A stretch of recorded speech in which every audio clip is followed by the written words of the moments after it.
shuttle has cleared the tower.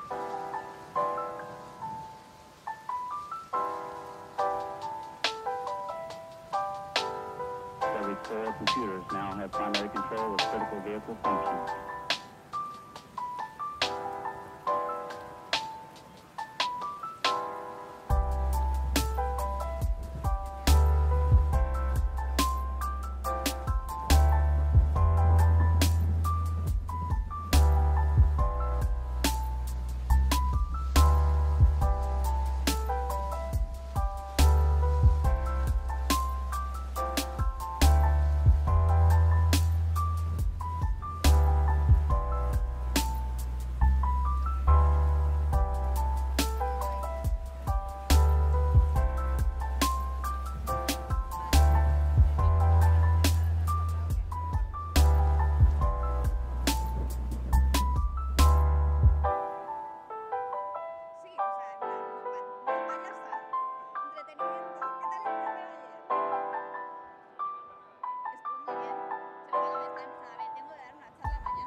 Hola, ¿sí?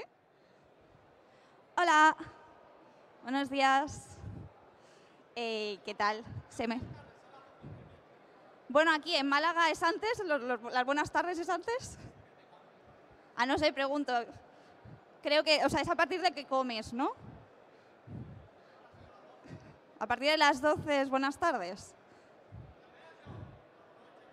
Bueno. ¿Qué tal el perreo ayer? ¿Bien? ¿Sí? Bueno, vamos a ver cómo sale esto. He de decir que yo cuando preparé esta charla no pensé, nadie me avisó que esto se iba a grabar. Ayer caí en esto, vi las cámaras y no había tiempo de autocensura. Así que, bueno, vamos a ver qué sale. Si no me veis dando más charlas o no me veis en Twitter las próximas semanas, pues a lo mejor es que algo ha pasado, ¿no? Y también ayer caí que no hice una diapositiva de presentarme, o sea, como que no le di importancia. ¿Qué más da quién soy yo? Vamos aquí a hablar de abajo el trabajo y ya está. Pero muy brevemente, me llamo Marina, mucha gente me conoce en Blisi como por las redes. Me dedico a la comunicación, sobre todo me he dedicado a medios, creación de contenido, como se llama ahora, periodismo de videojuegos. Intento darle un aspecto más social cuando pues, investigo, me documento, hago vídeos en YouTube. También he hecho documentales, he hecho también eventos, con ayuda de muchas amigas, tengo libros, he hecho muchas cosas. No trabajéis tanto. Y nada, vengo a hablar un poco de muchas cosas, así que no voy a profundizar realmente en nada porque quería como tocar muchas aristas. Si luego en alguna pregunta o después de la charla queréis que profundicemos en algo, pues veremos. Me disculpo por adelantado, soy mujer, no puedo evitarlo.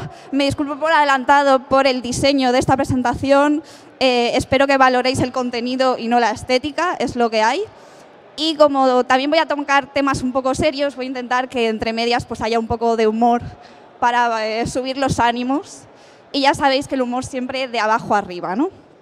Así que, ¿vamos allá? Vale. Esto va a ir un poco así, ¿vale? Memes, pero vamos a hablar de temas serios. Yo no soy game designer, ¿vale?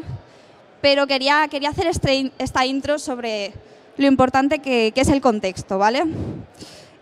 Por supuesto, ya sabéis que hay muchas maneras en las que el capitalismo puede impactar en el videojuego, ¿no?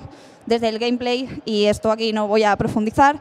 Tenemos también, por supuesto, el tema de la representación. Últimamente ha salido mucho el tema de la monetización, ¿no? Aquí tenéis diferentes noticias al respecto. Con el tema de la representación, no sé si estaréis de acuerdo, también creo que es un debate muy guay, pero es muy habitual que como que se le dé la responsabilidad a los indies, y en esto creo que acabará también la charla, ¿no? De innovar, de ir más allá, ¿no? Y cuando realmente hay algún tipo de éxito comercial en algunas ideas que proponen los indies, entonces es cuando cogen los AAA, dicen, parece que hay aquí seguridad con esto, ¿no? Vamos a intentar copiar estas ideas, ¿no? Y creo que aquí Fulbright fue bastante pionero el estudio en hacer esto, ¿no? Sobre todo con las relaciones LGTB. Tenemos indies que pues, en la década pasada creo que innovaron, creo que marcaron un antes y un después, ¿no? Tenemos Stardew Valley, que en mi opinión creo que marcó un antes y un después en el móvil, ¿no? En una época en la que realmente el móvil era un poco tragaperras, por decirlo de alguna manera, ¿no? Y nos enseñaba que se puede jugar en una tablet, en un móvil, y disfrutar una experiencia artística, de contemplación y un poco, ¿no? Pues, al menos a mí lo que me gustaría jugar en una consola de sobremesa. Tenemos No Man's Sky, podríamos hablar de muchas cosas, desde la campaña de marketing, pero cómo un equipo muy pequeño de personas puede hacer un proyecto súper ambicioso y que rompa muchos esquemas, ¿no? Podemos hablar de Lucas Pope, por ejemplo, o del caso también de Stardew Valley, ¿no? De cómo una sola persona puede crear un juego que no solo sea un éxito mundial, sino que también marque un antes y un después, ¿no? sobre el tema de los juegos cozy y tal. No voy a decir sin violencia, hay violencia en Stardew Valley, así que, bueno, me habéis entendido, ¿no?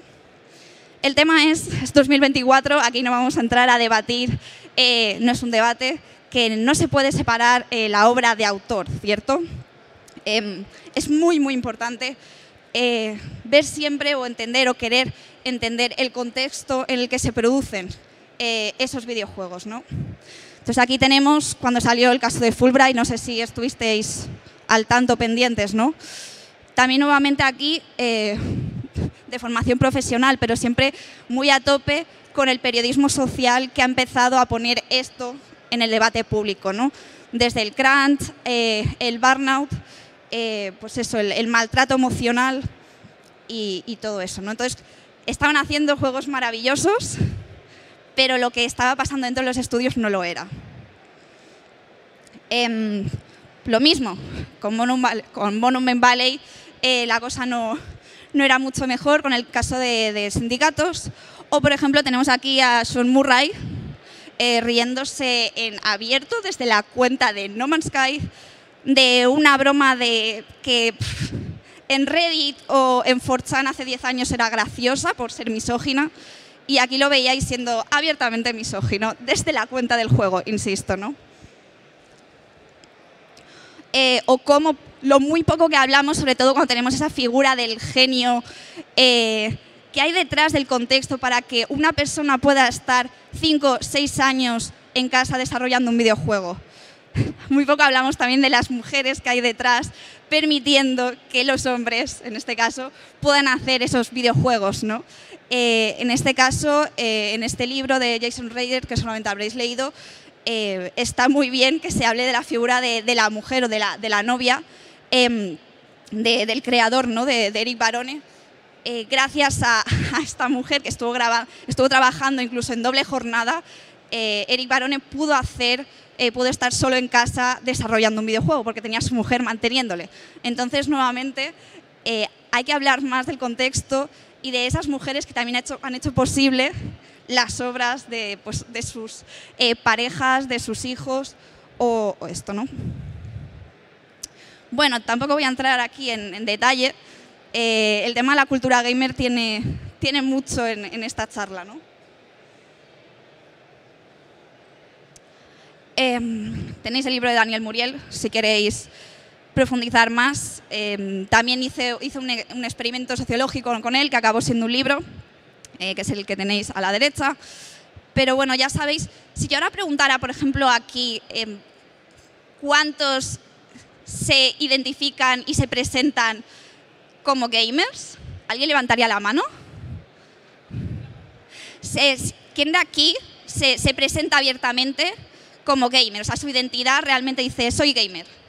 ¿Alguien por aquí? No sé, pero quizá hace 10 años sí que lo hubiésemos hecho, ¿no? Sí, ¿verdad? Es que este cambio de paradigma es súper interesante. Ahora quizá decimos, pues trabajo en videojuegos o me gusta jugar a videojuegos, me interesan los videojuegos, pero quizá no vamos a decir somos gamers, ¿verdad? Porque realmente está demostrado que evidentemente la identidad aquí está ligada totalmente al consumo, ¿no? Pero como la mayoría o esta identidad gamer se ha asociado sobre todo con el tema del Gamergate, se empezó a asociar pues a la misoginia, al racismo y a expulsar a la gente que no encajaba en este caso pues de ser hombres blancos, heterosexuales y malas personas, ¿no? Y de hecho en los últimos años ya tenemos estudios que demuestran que efectivamente los que abiertamente se presentan y ligan su identidad al consumo de videojuegos y se presentan como gamers, efectivamente es muy probable que no sean personas guays. Vamos a decir que no son personas guays. Aquí, creo que este vídeo ha envejecido súper bien, porque creo que ya tiene como 10 años, ¿no? El Keep your politics out of my video games. Decía, los gamers quieren que los juegos tengan un gran poder, pero sin ninguna responsabilidad. Quieren proclamar que su afición es arte sin ningún compromiso. O los juegos son expresivos y necesitan ser responsables de lo que expresan, o son simplemente juegos sin ninguna consecuencia cultural, ¿no? El querer que los videojuegos, o sea, esto iba vinculado, ¿no? Realmente querían que los videojuegos fueran importantes porque eran muy importantes en su vida, pero a la vez no querían asumir que los videojuegos, por supuesto, hay una ideología detrás, hay una carga política y hay un mensaje, ¿no? Es como, depende de lo que les convenga. El otro día saqué un hilo en Twitter que parece que 20 años después sí que admiten que Call of Duty tiene ideología. No sé si es un avance, pero bueno. Bueno, quería hacer aquí un meme con mis propias capturas de pantalla. Espero que... No sé si os ha hecho mucha gracia. Es igual. A mí me hizo gracia cuando lo estaba poniendo, ¿vale? Pasamos al tema industria. Un tema, ¿eh? Vale, aquí voy a usar mucho bibliografía porque creo que está bien reconocer cosas que han dicho gente anterior, que al final opinan lo que yo opino.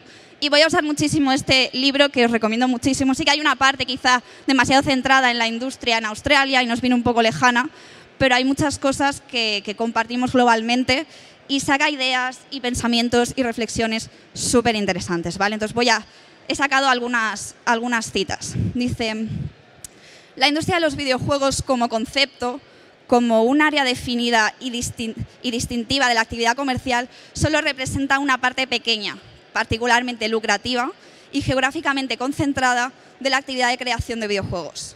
pero no tienen en cuenta una gama mucho más amplia y compleja de identidades de creación de videojuegos, culturas y lugares. Esto no sucedió por casualidad. En este caso también recomiendo muchísimo esta charla de Sarkisian, que de hecho quería hacer un vídeo como haciendo un resumen, puede que en algún momento lo haga. El año pasado se cumplían 10 años de True vs. Women, que también pues, marcó un antes y un después en cómo visionamos a nivel cultural y cómo criticamos y con qué visión crítica recibimos los videojuegos, ¿no? En este caso, sobre todo, desde una perspectiva de género, pero abrió un poco al mainstream estas críticas que eran completamente legítimas y necesarias para que el medio avanzara, ¿no? Y aquí decía, sobre todo, que al final ella se centró, como la reflexión que ella hace en la charla, ¿no? Es que ella se centró sobre todo en la representación, que estuvo muy bien y sigue siendo una serie documental súper interesante y necesaria, ¿no? Pero reconocía que ya en ese momento, el año pasado, quizá ahora todavía más, ¿no? Que al final ahora mismo la industria se estaba ahogando pues, en el trauma, en el abuso y en el acoso, ¿no? De cómo la clase obrera de los videojuegos estaba pasando por muchísimo sufrimiento. Y por supuesto, que no solo de la parte poderosa, que quizá es la mayor parte, sino que también está habiendo mucho acoso por parte de la comunidad. Luego hablaremos de algún ejemplo, ¿no? Y dice, como industria no estamos bien y no hemos estado bien. Y, por ejemplo, pone los ejemplos de, pues ya sabéis, Riot, Activision, Blizzard, etc., ¿no? Dice, porque no es un tema de dinero, es un tema de poder. Va a hacer 10 años del Gamergate y wow, ¿no? Han llovido como muchas cosas. Reflexionaba en el último libro que saqué, pero también en un artículo que también saqué hace poco en 3D Juegos, que en cierta medida no hemos aprendido mucho o deberíamos haber aprendido mucho más, ¿no? Decía aquí Nina Freeman, que ha estado invitada al evento, ¿no? Sabes que eres una mujer que ha dicho algo interesante en Internet cuando recibes amenazas de muerte, ¿no? Y esto es algo como que lo hemos normalizado, por desgracia, ¿no? Si queremos estar en esta industria, si queremos hablar, decir cosas interesantes, quejarnos, denunciar, alzar la voz, tiene un precio muy alto, ¿no? Y aquí en este tuit también reflexionaban, ¿no? Que pues al final cómo deberíamos haberle hecho mucho caso al Gamergate y sin el Gamergate no hubiese habido cosas como el ascenso de Trump a la Casa Blanca o como lo que pasó con el asalto al Capitolio, ¿no? Y aquí se mezclan, ¿vale? El tema de ser indie, el tema de la visibilidad, de realmente quieres pero a la vez no te conviene, y el tema de la misoginia, ¿no? Tenéis las fuentes ahí abajo, que sobre todo son Mia Consalvo y Christopher A. Paul, ¿vale? Que es el tema de la visibilidad. Dice, la visibilidad ha intensificado la violencia y el acoso dirigidos a los creadores de videojuegos marginales por producir videojuegos que las posiciones, esto es importante, que las posiciones dominantes en el campo son incapaces de percibir como legítimos, ¿vale? Al final esto no es más que una lucha donde nos quieren fuera, no quieren que nos expresemos, no quieren que tengamos un altavoz. Entonces, aquí tenéis como el ejemplo de lo que pasó con una lectura que me gusta mucho, ¿no? No voy a ponerme a explicar el Gamergate aquí, pero ya sabéis lo que pasó, ¿no? Con Depression Quest, al principio, de hecho, ni siquiera se publicó en Steam, ¿no? Zoe Quinn lo publicó más tarde, pero acabó publicándolo en Steam. Pero lo publicó de forma gratuita y esto es importante porque lo que quería era llegar a una audiencia más amplia, ¿vale? Temas también importantes, nuevamente el contexto importa, ¿no? Es un juego que hizo en Twine, que era solo texto, era un autor no binario queer y además hablaba de un tema que asola la sociedad y sobre todo la industria del videojuego, ¿no? Que es la depresión. ¿Qué pasó? Que la audiencia gamer, nuevamente el nombre, la audiencia gamer vio esto como una incursión de un recién llegado a una posición dominante en el campo, que en este caso era el mercado de Steam. ¿Cómo te atreves a estar en nuestra plataforma, ¿no? Y eso pues derivó en acoso, abusos, amenazas de muerte y ya sabéis el resto de la historia, ¿no? ¿Qué pasa? Que los desarrolladores marginales ven que la producción y la distribución de estos videojuegos comerciales no era el lugar para ellas.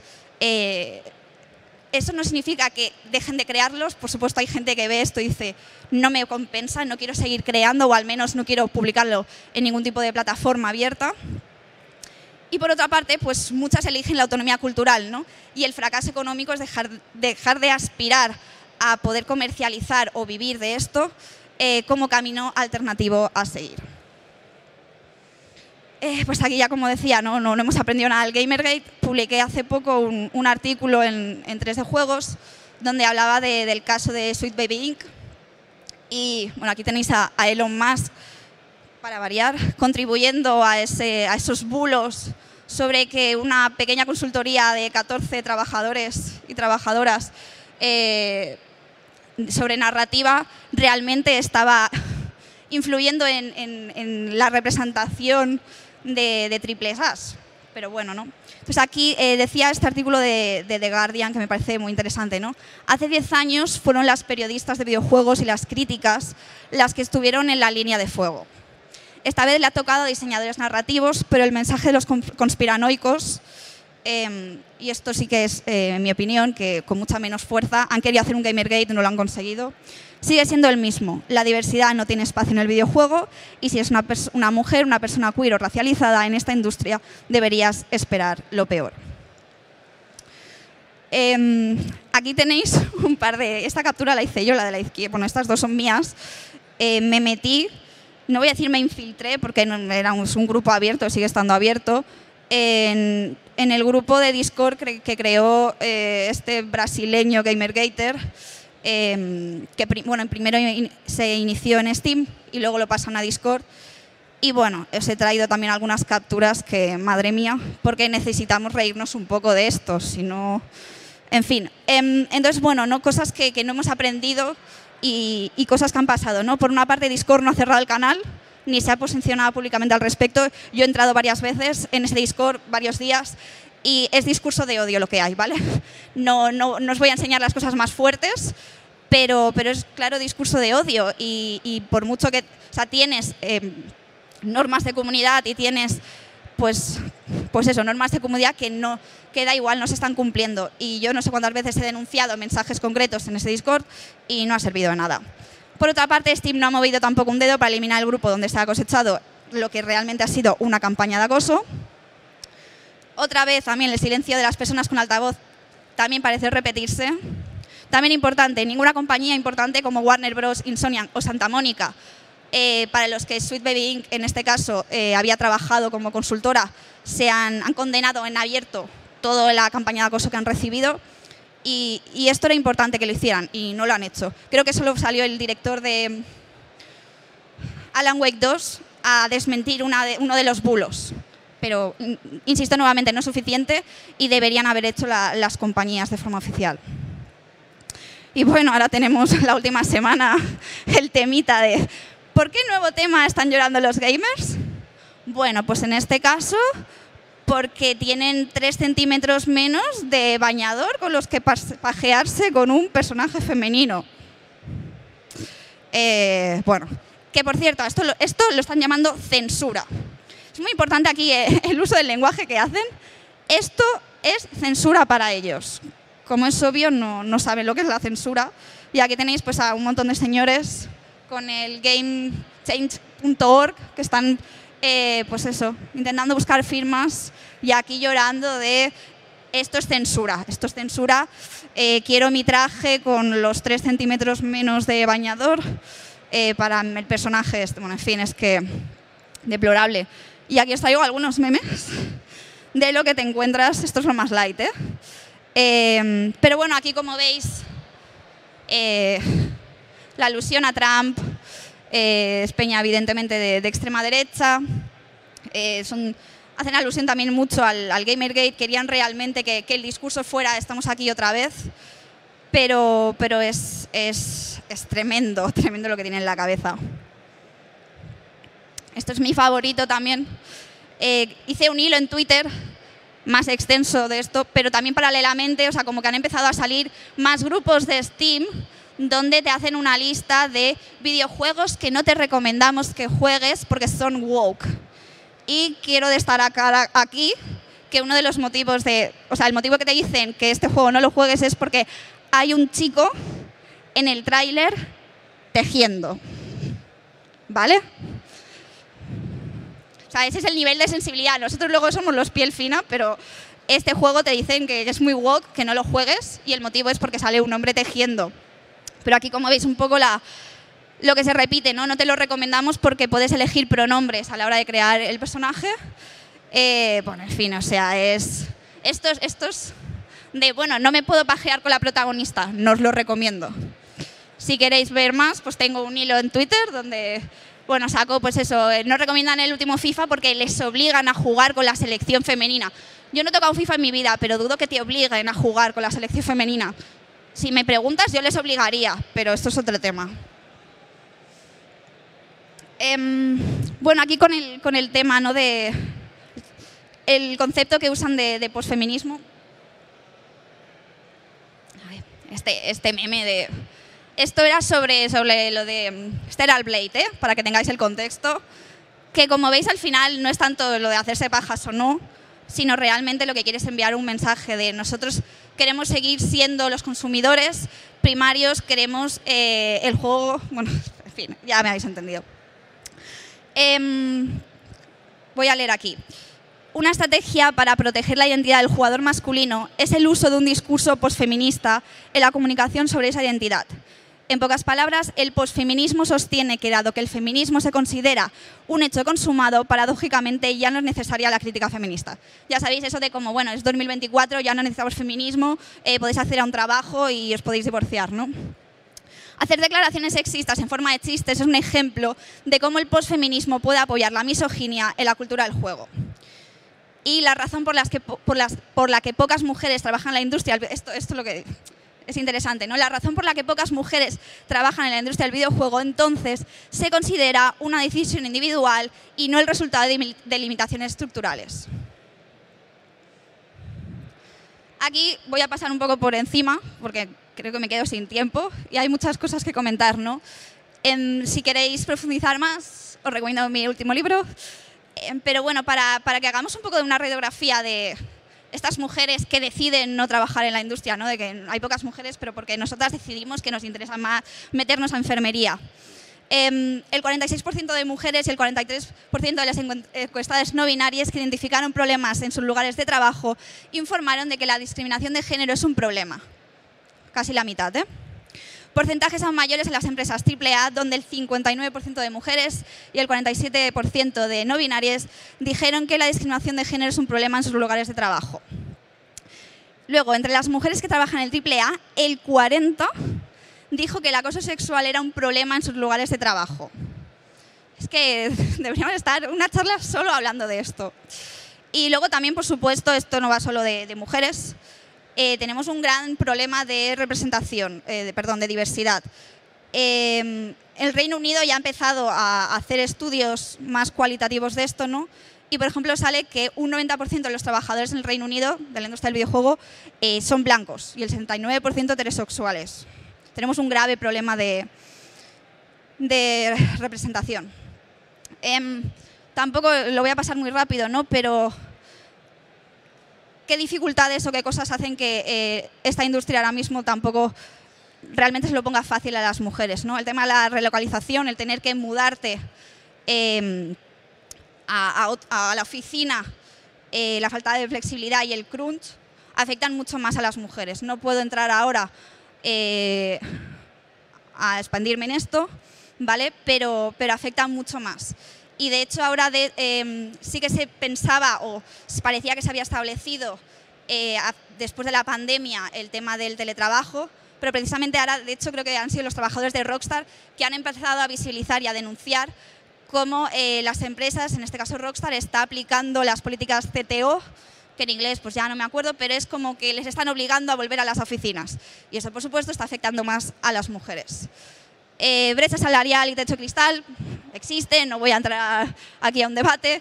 Y también cosas que hablamos muy poco, y recomiendo muchísimo el libro de Christopher A. Paul, ¿no? El enfoque meritocrático, por supuesto de la vida, de todo, pero en la industria de los videojuegos, tanto en la industria como dentro del videojuego también, ¿no? El enfoque meritocrático no permite una cultura del entretenimiento diversa, ya que se considera que si las mujeres o minorías no llegan a la cima o al mainstream es porque no tienen suficiente talento o no se han esforzado lo suficiente. Es un tema que tampoco tengo tiempo ahora, pero creo que en cierta medida hemos ganado un poco, aunque sea el discurso, ¿vale? Y ahora tenemos en las grandes empresas departamentos DEI, de diversidad e inclusión. Yo sigo pensando, y hay que ser crítico con esto, pinkwashing y purplewashing, pero por otro lado nos podemos acoger que esto está en abierto y que las empresas al menos fingen que se preocupan por esto para hacer denuncias más sólidas cuando pasan cosas, ¿no?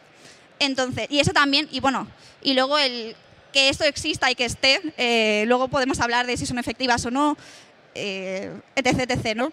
Pero es también hace rabiar mucho a los gamers. Entonces, también como filtro y como forma de alejarlos, pues está bien, ¿no? Pero nuevamente, hay que ser críticos de qué está pasando detrás. Y luego que también tenemos un gran problema de reconocimiento. Joanna Russ ha aplicado la escritura de esto, otro libro que recomiendo muchísimo, ¿no? Pero el trabajo que hacen las mujeres en la industria es invisible. No sé si recordáis hace menos de unos 6 meses, cuando la PC Gamer sacó como un especial los 30 mejores años del PC Gaming, creo que lo empezaban con Doom, que evidentemente antes hubo PC Gaming, pero bueno. La cosa es que hicieron un repaso de los 30 años, de los últimos 30 años del videojuego en PC y sacaron 50 figuras, desarrolladores importantes que habían marcado esta historia, ¿no? No había ni una sola mujer. De 50, o sea, no se les ocurrió nombrar a una sola mujer. Estamos en 2024, esto es de 2023, ¿vale? Hay que espabilar un poco.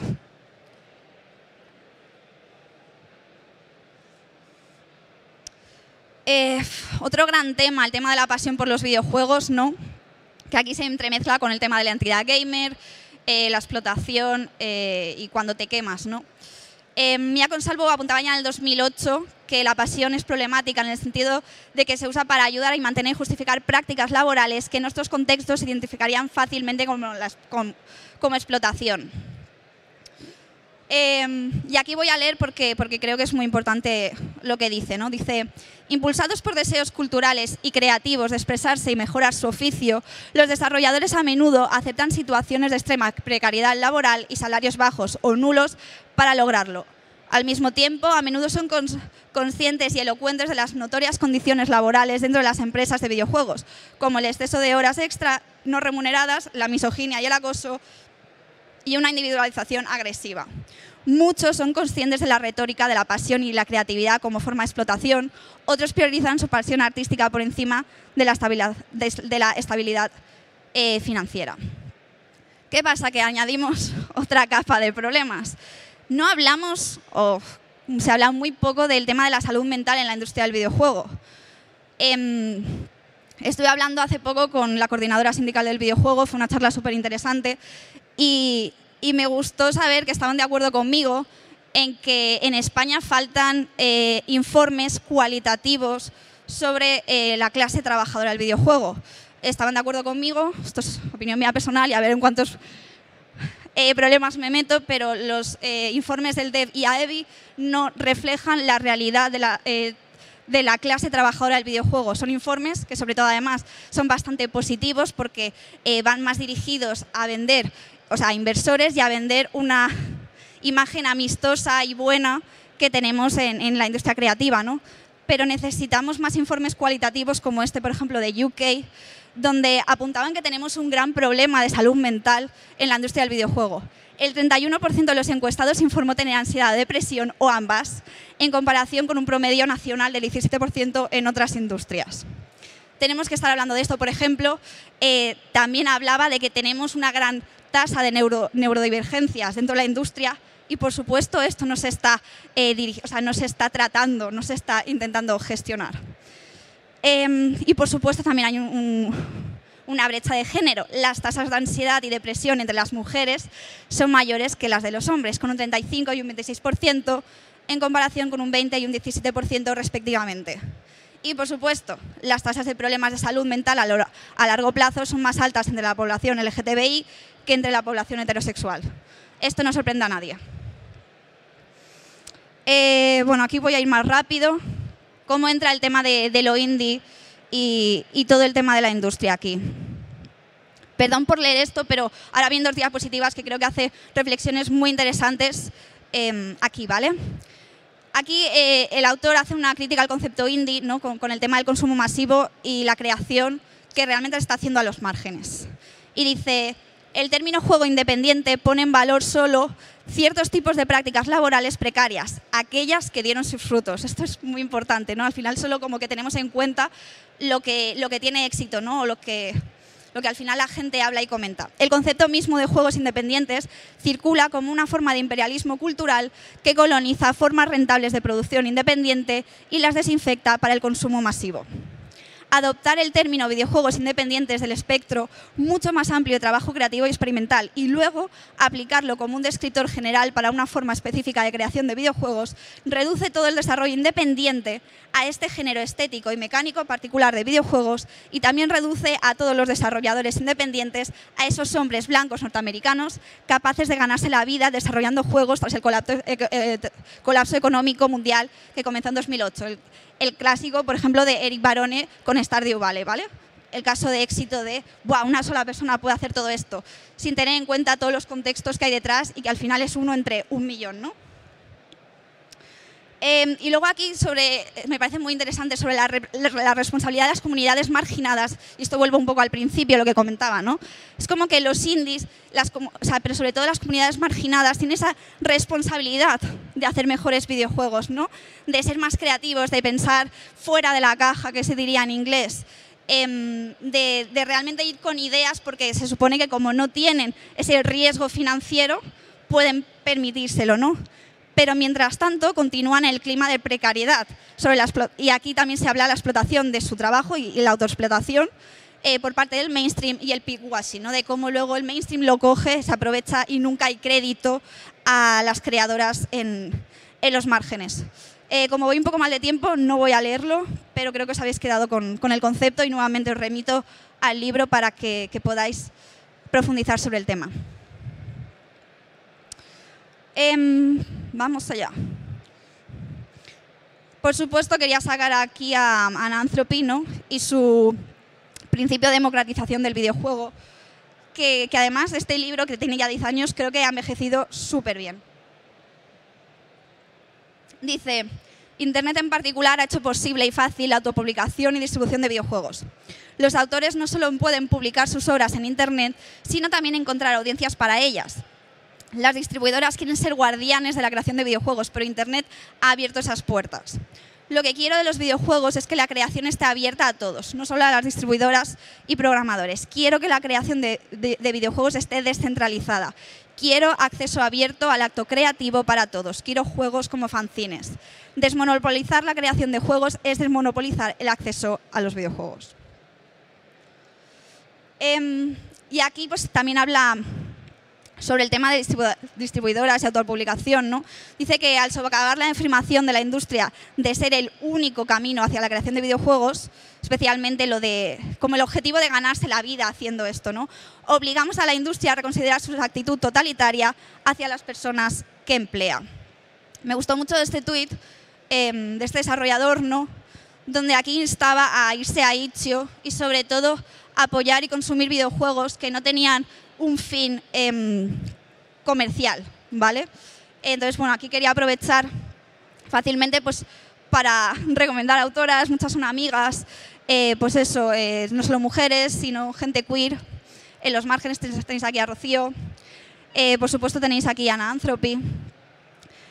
Pues eso, también videojuegos con mensaje.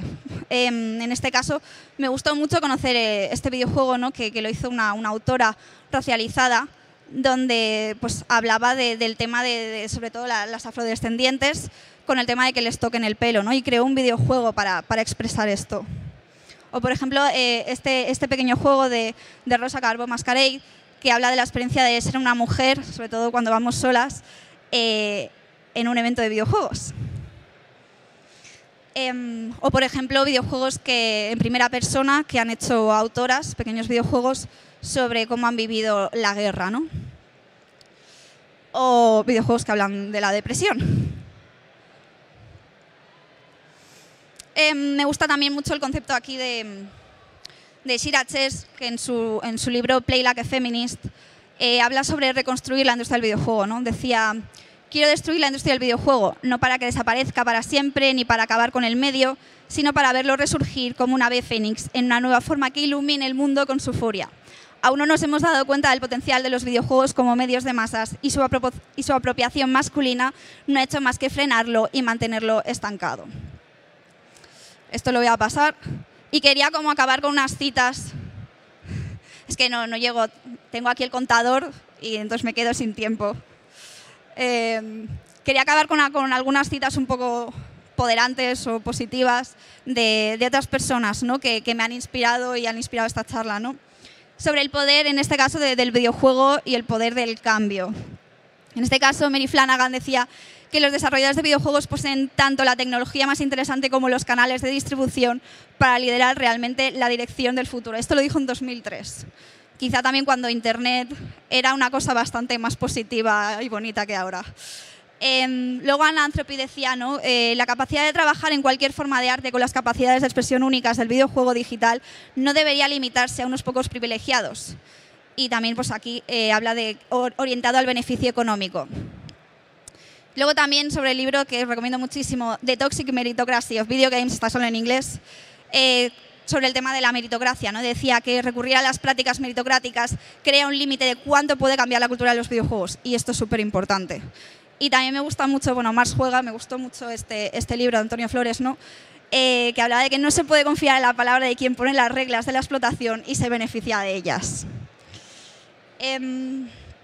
Esto lo voy a pasar.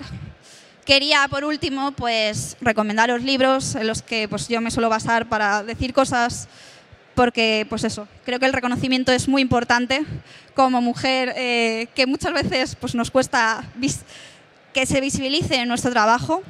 Y aquí tenéis pues, libros que recomiendo muchísimo. También quería recomendaros cosas que he hecho. Tenéis aquí un documental gratis en YouTube, nuevamente. El objetivo era que la gente sea accesible, que la gente vea este documental. Son capítulos temáticos sobre el machismo en la industria, basado en testimonios, lo tenéis gratis en YouTube. Mi último libro, Play Like a Girl, hablo de desarrollo, hablo de consumo y por último hablo de marketing, comunicación y en general feminismo. Y por último también tenéis mi canal de YouTube, que aunque no solo hablo de eso, pues hago divulgación sobre videojuegos y con algún tipo de perspectiva social o feminista. Y pues muchas gracias.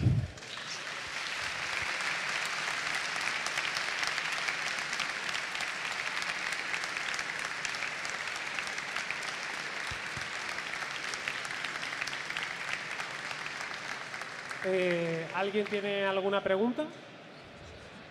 Veo una mano.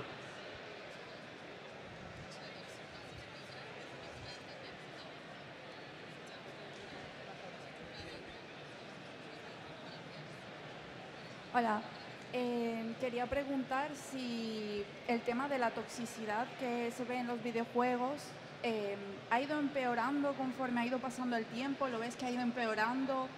Y si crees que en cierta medida ha ayudado eso el tema del anonimato de las redes sociales, de alguna manera. Pues una pregunta muy amplia. Creo que también va por comunidades. Creo que la comunidad de los Sims no es igual de tóxica que la de Call of Duty o la de League of Legends, que quizá tiene que ver con que hay una comunidad más feminizada o queerizada que otra también. El tema de toxicidad podría ser, o en el tipo de videojuego, ¿no? Bueno, esto es un debate, ¿no? Si también afecta a la comunidad, la toxicidad de la comunidad, que el videojuego, el gameplay propicie la cooperación o la competitividad, si hay violencia explícita o no, es un gran debate. Creo que que las plataformas sobre todo son grandes responsables. Cuando digo plataformas, digo tanto las redes sociales, que son plataformas privadas, y los foros, Reddit, etc., como los propios videojuegos cuando tienes opción de comunicarte in-game, ¿no? Creo que han tardado mucho en ponerse las pilas con la moderación, con poner normas de la comunidad que además no se están cumpliendo. Entonces hay como mucha culpa de todo. Pero sobre todo creo que también falta educación, el feminismo tiene que calar mucho más, bla, bla, bla. Pero creo que las plataformas, en este caso privadas, redes sociales y los videojuegos han sido los principales culpables de que no se haya frenado a tiempo. El anonimato tiene que ver, estoy de acuerdo, pero el cómo solucionarlo yo aquí no voy a entrar en ello. Gracias. ¿Alguna pregunta más? Vale. Hola, antes de nada, muchas gracias por hablar de este tema, porque creo que es súper necesario tenerlo siempre presente. Y me ha llamado mucho la atención algo que has comentado sobre la presión que tienen los desarrolladores indies a la hora de crear, porque se sienten en la responsabilidad de ser los más visibles y de hacer el juego que pete más para que ese mensaje que lancen llegue a más gente. Sí. Y yo hay veces que me pregunto también como artista en redes y como desarrollador, que pienso, ¿de verdad hay alguna posibilidad en el que llegue un punto hipotético en el que de verdad metamos tanta caña desde la parte indie, desde la parte más invisibilizada, que llegue alguna moda que explote tanto que llegue a la parte capitalista y de verdad creemos el impacto de esa forma, o que hay más cosas, evidentemente más cosas que influyen en que ese cambio se pueda llegar a cabo? Porque también creo que es injusto que pongamos tanta presión en los grupos invisibilizados en crear ese cambio. Es como un dilema que se me plantea. Sí, o sea, no es por ser simplista ni reduccionista, pero el problema es del capitalismo. Claro. Creo que en un contexto capitalista no creo que haya las comunidades marginales no puedan salir ganando en este sentido. No voy a entrar en el tema de monetizar, ni en la autopresión y tal, pero aunque sea con el tema del reconocimiento, que aquí como esta es la diapo que he pasado, pero aquí hablaba pues sobre todo eso de cómo por una parte hay como esa responsabilidad de hacer mejores juegos, con mensajes, con nuevas mecánicas, que te hagan pensar, que hayas visto cosas que no has visto antes, pero por otro lado al final nunca hay reconocimiento para estas personas que están en estos márgenes y han contribuido tanto al videojuego. Creo que quizá lo que podemos hacer entre nosotras es, pues lo que he dicho, ¿no? Intentar darnos más visibilidad, dar más difusión, más apoyo del que sea a esas creadoras que están creando en los márgenes sin interés o sin intención de monetizar sus juegos, de comercializarlos. Creo que es una buena forma en la que nosotras podemos contribuir, pero no creo que dentro del sistema ahora mismo podamos hacer algo que realmente cambie la situación. No sé si estáis de acuerdo. Una pregunta compleja, gracias. Vale.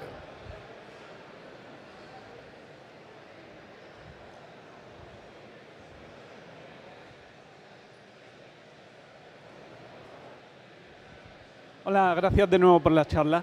Yo quería preguntarte sobre la cita que venía de... Perdona, es que no te oigo, si te lo puedes acercar más. Sí, así se me oye mejor. Vale, pues gracias de nuevo por la charla, y lo que quería preguntarte ahora era sobre la cita de Shira Chess, que venía un poquito más adelante, que hablaba acerca de la destrucción de la industria y el renacimiento como...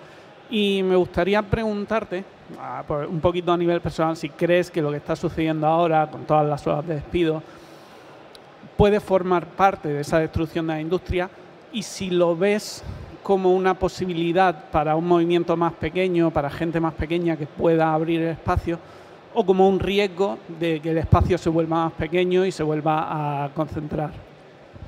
Es muy buena pregunta de reflexión. Quizá lo que me viene a la cabeza es que al final en las olas de despidos va a afectar mucho más a las comunidades marginales, a las mujeres y a la comunidad LGTBI, que a pues, hombres blancos ciseteros o gente con estabilidad económica. Creo que esta crisis nos está afectando más a nosotras, entonces quizá no. Creo que en este caso no soy positiva al final nadie quiere una crisis económica ni nada de esto, pero creo que en este caso nos está afectando mucho más a nosotras. También a nosotras nos va a costar mucho más encontrar nuevos trabajos, sobre todo si separamos por roles. En general, los programadores, que es una industria, o sea, un rol masculinizado, os cuesta menos encontrar trabajo que, por ejemplo, las pringadas que estamos en comunicación, que somos las primeras, que cuando un videojuego no vende o no va bien, somos las primeras que nos vamos a la calle. Entonces, bueno, por ejemplo, también con el tema de esta crisis, lo que he comentado por encima, Rockstar ha empezado a aplicar las políticas CTO, que es de obligatoriedad de vuelta al trabajo. Esto ha afectado más a las mujeres, porque el teletrabajo les permite, entre otras cosas, conciliar cuidado de otras personas, tareas en la casa, etc. Entonces, creo que en este caso es peor, creo. Gracias por la pregunta. Vale, ¿alguna más?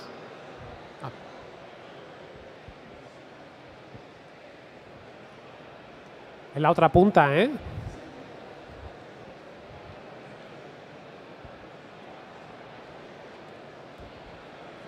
Una preguntilla rápida. ¿Crees que, como creo que ha pasado con otras industrias, el pinkwashing ha calado y no hemos conformado un poco con un cambio más superficial a nivel de sindicalización y ese tipo de cambio? ¿O crees que la industria del videojuego tiene mejor futuro en ese sentido y que el cambio está siendo más desde una base y está siendo realmente más estructural? ¿O crees que nos conformaremos también con ese cambio un poco como superficial y más de venta que de realidad? Buenísima pregunta también, también complejo. Mi opinión es que no debemos dejar de ser críticas con que cuando vemos, lo he puesto antes, ¿no? Que cuando vemos en PlayStation están comprometidas con la diversidad, la inclusión y que tienen departamento de igualdad y no sé qué, creo que es mejor que lo tengan a que no lo tengan, pero creo por una parte como público debemos de ser siempre críticas y entender que hay una parte de pinkwashing muy grande, pero creo que es mejor que al menos las empresas mínimamente en abierto digan queremos a mujeres en nuestra, o sea, abiertamente queremos a mujeres en nuestros espacios, no porque realmente las quieran. Esto ya creo que lo sabemos, ¿no? No porque realmente quieran gente, o sea, población diversa. Creo que es mejor que lo digan en abierto y finjan que esto es así, porque nosotras también nos podemos acoger a cuando no están cumpliendo esas nuevas normativas o esas leyes que nos puedan proteger un poco más, etc. Y luego nuevamente también porque están marcando un poco de filtro o límite pues con los gamergaitas, con la All Right y con toda esa gente y ese público que no nos quiere aquí dentro, ¿no? Pero nuevamente creo que está bien y no dejemos de repetir, esto es pinkwashing, esto es purple washing, sobre todo el 8M, por favor. Qué horror las redes sociales cuando llega el 8M desde las empresas. Entonces, bueno, creo el resumen es mejor que haya pinkwashing, creo, a que no lo haya, siempre que seamos críticas con lo que consumimos, con lo que vemos, con lo que hacen las empresas. Y eso. Gracias por la pregunta. Vale, pues cortamos. Gracias.